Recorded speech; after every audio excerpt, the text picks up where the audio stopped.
NEET 2020 में आया हुआ क्वेश्चन है। अब देखो क्या रहा है ये क्वेश्चन। क्वेश्चन कह रहा है कि light of frequency 1.5 times the threshold frequency is incident on a photo sensitive material. What will be the photo electric current if the frequency is halved and intensity is doubled. तो फिलहाल सबसे पहली बात तो ये है कि इंटेंसिटी को डबल कर देंगे या फिर फ्रीक्वेंसी को हाफ कर देंगे।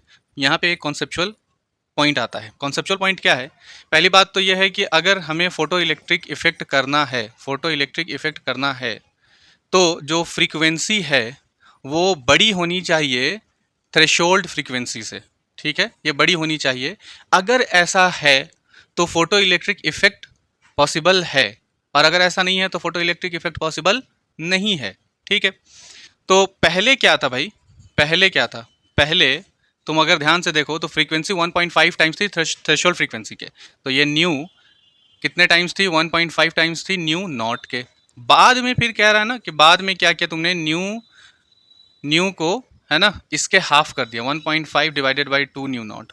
अगर ऐसा तुमने कर दिया तो बोलो तुम्हारा आंसर क्या आ जाएगा? आ जाएगा, यानी फ्रीक्वेंसी तुम्हारी क्या आ जाएगी? 0.75।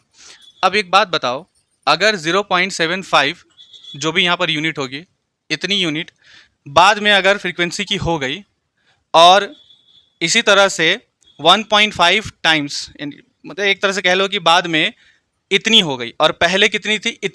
इतनी थी 1.5 टाइम्स ऑफ न्यू नॉट। तो बाद में तो यार न्यू यानी फ्रीक्वेंसी कम हो गई किसके? थ्रेशोल्ड फ्रीक्वेंसी के।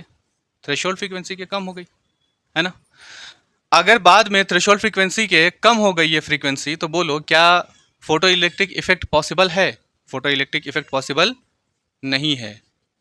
पॉसिबल नहीं है। तो जब पॉसिबल नहीं है तो क्या हो जाएगा आंसर? ज़ीरो हो जाएगा।